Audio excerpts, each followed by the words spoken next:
A woman from Bhubaneswar lost over rupees 14.55 lakh to cyber fraudsters in a fake wholesale clothing scam after being lured through calls and WhatsApp groups promising bulk garments at discounted rates.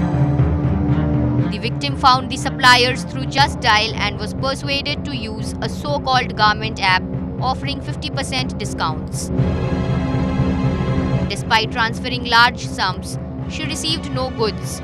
Soon after, the scammers went silent and cut off all communication. Acting on her complaint, Cyber Police traced digital clues and transaction records to Surat. With the help of Kamraj Police, 3 suspects were arrested. All had low educational qualifications but ran the scam using basic tech tools. Initial probes suggest the gang may have duped victims in at least 8 states using similar tactics.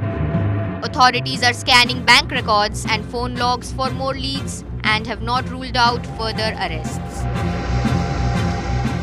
A case रो मूल तथ्य थिला कौन ना से lending करो जने गोटे garment shop थिला किनिया पई चाहुतले सेतरे कि से किछि प्रोक्योर करिया पई किछि ड्रेस मटेरियल प्रोक्योर करिया पई जस्ट डायल अप्रोच कले सो जस्ट डायल को जेतले गले सेतले गुडाय सर्च कले सो गुडाय सर्च कर साला परे तापरे साइबर फ्रॉडस्टर माने तांको अप्रोच करथिले तांको फोन माध्यम रे अप्रोच कले तांको व्हाट्सएप माध्यम रे अप्रोच कले जे आमे बहुत कम दाम रे आपन को ड्रेस प्रोवाइड कर देबु ना लेडी जनक विभिन्न अकाउंट रे पाखापाखि 14,55,450 टंका विभिन्न अकाउंट रे से डिपोजिट करदेले गोटे इन्वेस्टिगेशन टीम गोटे गुजरात जाइथिले एवं गुजरात रो आमे 3 जण एक्यूज को आमे अरेस्ट करिथिलु